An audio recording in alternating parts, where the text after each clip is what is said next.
ये है Honda Activa, जो 2017 में न केवल इंडिया की बल्कि पूरी दुनिया की सबसे ज्यादा बिकने वाली स्कूटर थी और इंडिया में तो इसे पिछले 2 दशकों में कोई भी नहीं पछाड़ पाया है। एक ऐसा स्कूटर जिसके आज 3 करोड़ से ज्यादा कस्टमर्स है और इंडिया का ये पहला ऐसा स्कूटर है जिसने 1 करोड़ से ज्यादा यूनिट्स बेचकर स्प्लेंडर और पल्सर जैसी टॉप बाइक्स को भी पछाड़ दिया। बट शॉकिंग बात तो ये है कि 2 दशकों के बाद भी आज एक्टिवा हर साल ऑलमोस्ट 22 लाख यूनिट्स बेचकर पूरे मार्केट को इस तरह से डोमिनेट कर रहा है कि इसके बाद के टॉप 5 स्कूटर सेलर्स भी मिलाकर इतनी यूनिट्स नहीं बेच पा रहे। आज के इस वीडियो में हम बात करेंगे एक ऐसे प्रोडक्ट के बारे में जो भारत में एक स्कूटर रिवॉल्यूशन लेकर आता है और पूरी 2 व्हीलर इंडस्ट्री को हमेशा के लिए बदल देता है। और अपने इस प्रोडक्ट में होंडा ने ऐसा क्या क्रैक कर लिया था कि वो आज भी इंडिया की बिगेस्ट 2 व्हीलर कंपनी है।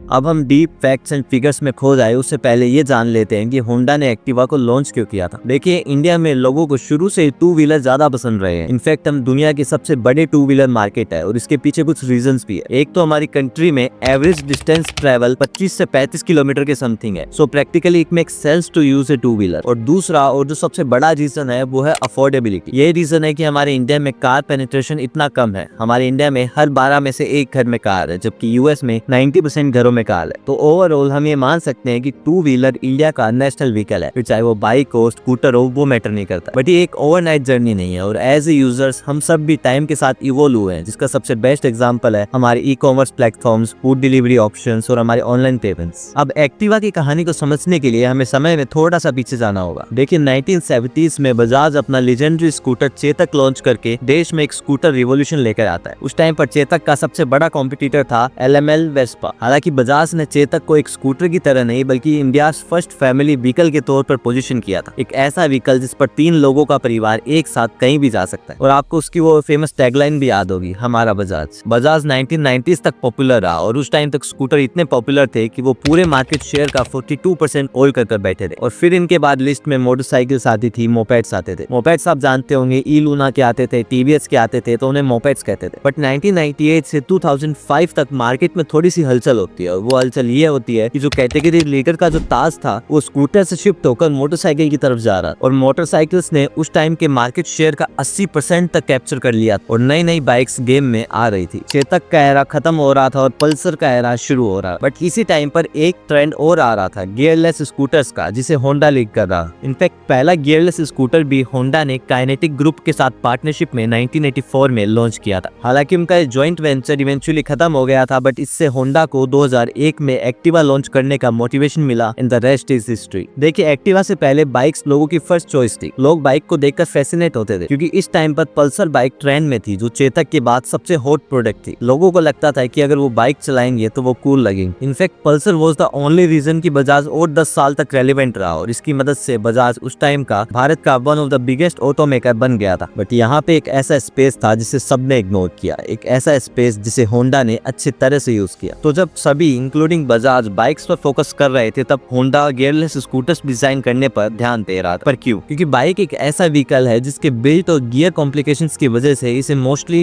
यंग मेल्स चलाते थे और ऐसे में फीमेल्स और थोड़े एज्ड लोगों के लिए एक इजी टू यूज व्हीकल की जरूरत थी। ये एक ऐसी कैटेगरी थी जिसे सबने इग्नोर किया। तो एक्टिवा के तौर पर होंडा उन्हें एक ऐसा ड्यूरेबल और गियरलेस स्कूटर देना चाहता था जो safe and easy to use दोनों हो। और यही रीजन है कि लंबे समय से एक्टिवा के 33% से ज्यादा यूजर्स फीमेल्स है। बट एक्टिवा एक फैमिली व्हीकल बनना चाहता था जिसे सब चला सके। बट अब ऐसा तो था नहीं कि मार्केट में और गियरलेस स्कूटर्स नहीं थे, तो एक्टिवा में ऐसा क्या खास था? देखिए, एक्टिवा से पहले माना जाता था कि गियरलेस स्कूटर्स तो लड़कियां चलाती है। ये कंसेप्ट थ्योरी थी कि सिग्मा मेल्स तो बाइक चलाते। बट एक्टिवा ने अपने आप को एक यूनिसेक्स प्रोडक्ट के तौर पर पोजीशन किया जिसे मेल और फीमेल दोनों चला सकते हैं। और अपनी इस अमेजिंग पोजीशनिंग से एक्टिवा ने अपने सारे स्टीरियोटाइप्स तोड़ दिए थे। होंडा को एक बात समझ आ गई थी कि उसे सब लोगों तक एक्टिवा पहुंचानी है, फिर चाहे वो मेल हो, फीमेल हो, थोड़े एज्ड पीपल हो या ऐसे बच्चे हो जिन्हें अभी जस्ट ही लाइसेंस मिला है। बट इसमें सबसे ट्रिकी पार्ट था मेल कम्युनिटी को अट्रैक्ट करना, जो गियरलेस स्कूटर्स को लेस कूल मानते थे। तो उन्होंने ये चीज 2 तरीकों से की।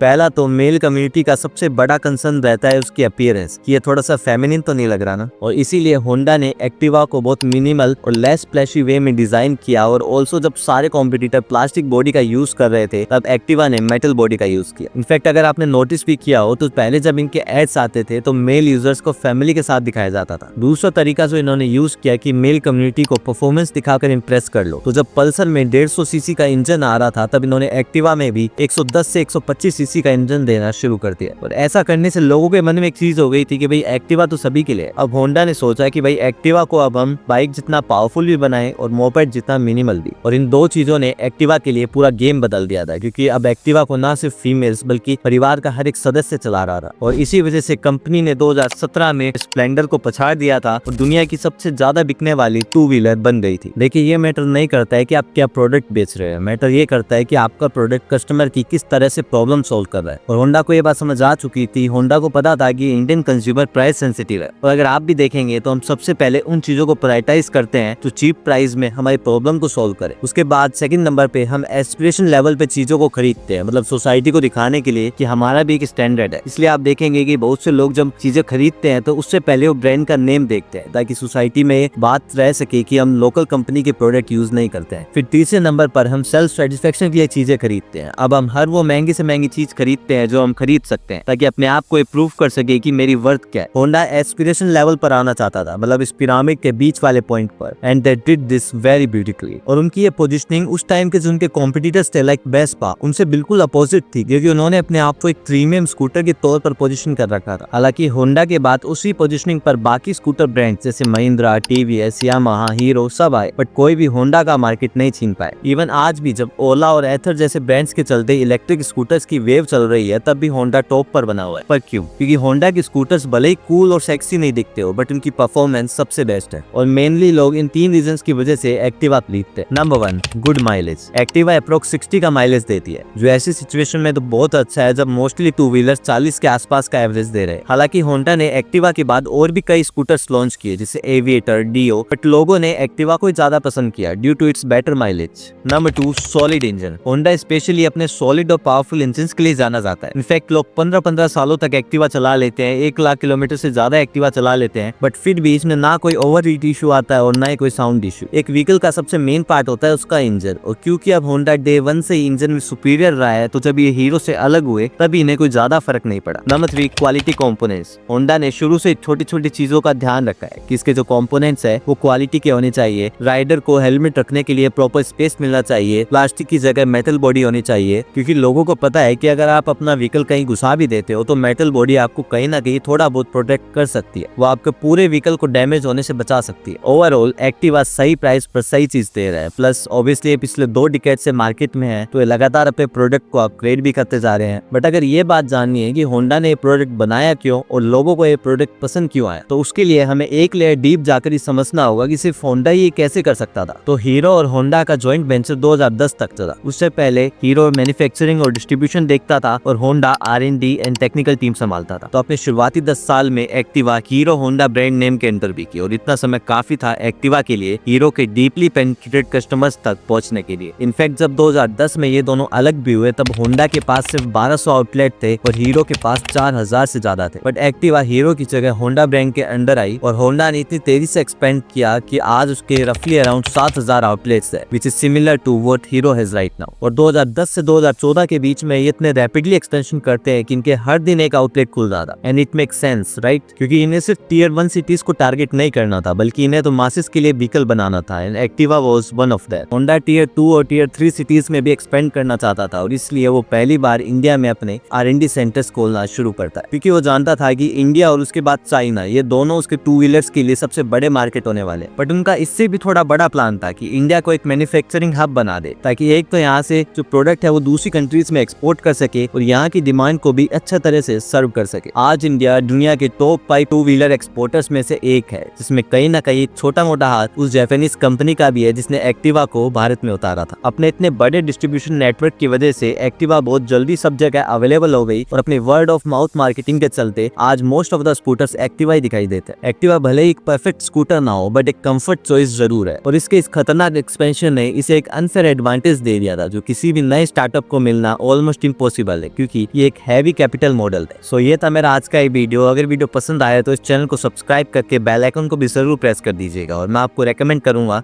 कि आप स्क्रीन पे दिख रहे वीडियो को भी जरूर देखें। Thank you.